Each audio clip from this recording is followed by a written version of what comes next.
Right the following as intervals. यहाँ पे 4 part है जिनको आपको इंटरवल की फॉर्म में लिखना है। तो सबसे पहले समझते हैं कि इंटरवल क्या होता है। उसके लिए हम यहाँ पर नंबर लाइन पर कोई भी 3 नंबर से लेते हैं। एज लाइक मैं यहाँ पे आपका 5, 6 एंड 7 ले रहा हूँ। आप और भी ज़्यादा यूज कर सकते हो, बट आप इससे समझ जाएंगे कि इंटरवल्स को आप कैसे बताना होता है। तो मैं यहाँ पे कहता हूँ कि आपका कोई एक ऐसा नंबर है जो ग्रेटर देन 5 है और लेस देन 7 है, मतलब 6। एक ऐसे ही नंबर है। तो हम इसको जो इंटरवल की फॉर्म में लिखेंगे, आपके स्मॉल ब्रैकेट्स का आप यूज करेंगे 5, 7। मतलब स्मॉल ब्रैकेट का अगर हमने यूज कर लिया, उसके साथ में हमारे साथ कोई भी एसोसिएटेड नंबर है, तो वो नंबर को आप क्या कर देते हैं, एक्सक्लूड कर देते हैं, उसको आप इंक्लूड नहीं करेंगे। तो 5 को भी नहीं इंक्लूड करा मैंने यहाँ पे, 7 को भी इंक्लूड नहीं करा। लेकिन अगर सपोज कीजिए मैं ये कह देता कि greater than equal to 5 and less than equal to 7, तो इसका मतलब यहाँ पे जो नंबर्स आते वो आते 5, 6, 7। अब इसको इंटरवल में कैसे लिखें? इसको इंटरवल में लिखने का पैटर्न है, ये स्क्वायर ब्रैकेट्स आप अप्लाई कर दो और लिख दीजिएगा 5, 7। ध्यान दीजिएगा मैंने यहाँ पे 6 का दोनों में कहीं पर भी यूज नहीं किया।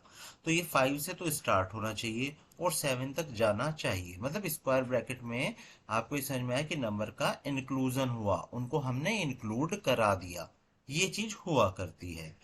दूसरी चीज अगर मैं कहता हूं कि मैं इसको कहता हूं कि greater than equal to 5 but less than 7। अब ग्रेटर देन इक्वल टू 5 में क्या हुआ, 5 को तो आपने इंक्लूड कर दिया, लेकिन 7 का इंक्लूड नहीं हुआ। तो आप क्या कहेंगे यहाँ पर 5, 6। अब ये तो आपके पास आंसर आएगा, लेकिन इंटरवल की फॉर्म में कैसे लिखें? इंटरवल की फॉर्म में लिखने के लिए आप स्क्वायर ब्रैकेट लगा दो, 5 लिख दो, क्योंकि स्क्वायर ब्रैकेट का मतलब क्या बताया था मैंने, इंक्लूड करना। तो 5 को इंक्लूड कर दिया और हमने फिर 7 लिखा, 7 और इसके एक आपने स्मॉल ब्रैकेट यहाँ पे अप्लाई कर दिया। और स्मॉल ब्रैकेट का मतलब क्या बताया था मैंने कि एक्सक्लूड करना, मतलब आप उसको छोड़ देते हैं, इंक्लूड नहीं करते हैं। इसी तरह से नेक्स्ट पार्ट में मैं आपको ये समझाना चाहूंगा कि आप कह रहे हैं कि ग्रेटर देन 5, 5 से बड़ा हो, लेकिन लेस देन इक्वल टू 7 हो। इसका मतलब 5 से बड़ा हो तो 5 तो नहीं हो सकता, इसका मतलब 6, 7। अब आप समझ भी गए होंगे। एक्सक्लूड करेंगे हम 5 को। अगर हमने एक्सक्लूड कराया तो हम क्या करेंगे, स्मॉल ब्रैकेट लगा देंगे, 5 का यूज करेंगे, कॉमा 7। अब 7 को तो इंक्लूड कर दिया आपने, तो आप स्क्वायर ब्रैकेट लगा देंगे। आई होप इंटरवल्स तो आपको क्लियर हो गए होंगे। बहुत इजी होते हैं, कोई इसमें बहुत बड़ी जो है प्रॉब्लम्स नहीं होंगी अगर आप इसको ध्यान से करते हैं। तो अब देखो क्वेश्चंस को समझते हैं। फर्स्ट वन पार्ट में कहता है x such that x belongs to are.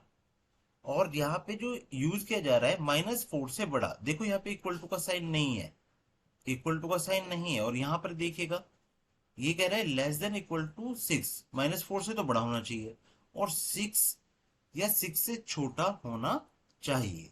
तो इसको आप कैसे करेंगे? सीधा है, सिंपल। आप लिखेंगे -4, 6। सबसे पहले तो ये लिख लो। अब यहाँ पे इक्वल टू का साइन तो है नहीं, इसका मतलब -4 को नहीं लेना है, हटा देना है, एक्सक्लूड कर देना है। तो स्मॉल ब्रैकेट लगाओ। अब 6 को इंक्लूड कराया, क्यों कराया? क्योंकि यहाँ पर आपको इक्वल टू का साइन भी दिख रहा है।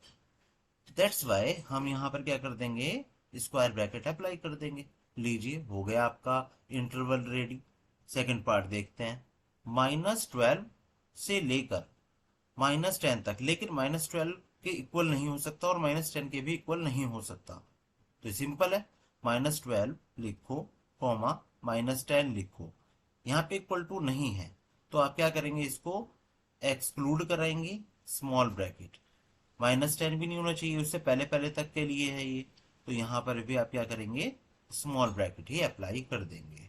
यहाँ पर भी आपका रेडी हो चुका है इंटरवल। थर्ड वन पार्ट देखते हैं। 0 के इक्वल भी हो सकता है और उससे बड़ा भी हो सकता है। तो 0 लिखा और 7 भी लिखा, और 0 का यूज हो रहा है, इंक्लूड किया जा रहा है। तो यहाँ पे आपने क्या लगाया, स्क्वायर ब्रैकेट। लेकिन 7 को इंक्लूड नहीं कर रहा है, 7 से छोटे छोटे हो सकते हैं, 6 तक जा सकते हैं। इसका मतलब यहाँ पे हम स्मॉल ब्रैकेट अप्लाई कर देंगे। लास्ट वन पार्ट देखते हैं। 3 के बड़ा भी हो सकता है और इक्वल भी हो सकता है, 4 से लेस देन भी हो सकता है, 4 के इक्वल भी हो सकता है। तो हमने लिखा है यहाँ पे 3 भी लिख दिया, 4 भी लिख दिया, और यहाँ पे हम लगाएंगे स्क्वायर ब्रैकेट्स, क्योंकि दोनों को ही इंक्लूड करना है, दोनों जगह पर मुझे यहाँ पे इक्वल साइन देखने के लिए मिल रहा है, जैसा ऊपर देखने के लिए मिल रहा था। तो यहाँ पे आपने सभी सेट बिल्डर फॉर्म्स को इंटरवल के फॉर्म में भी फाइंड आउट कर लिया है। आई होप आपको क्लियर हो गया होगा कि हम इंटरवल्स में कैसे सेट बिल्डर फॉर्म को लिख सकते हैं। Thank you.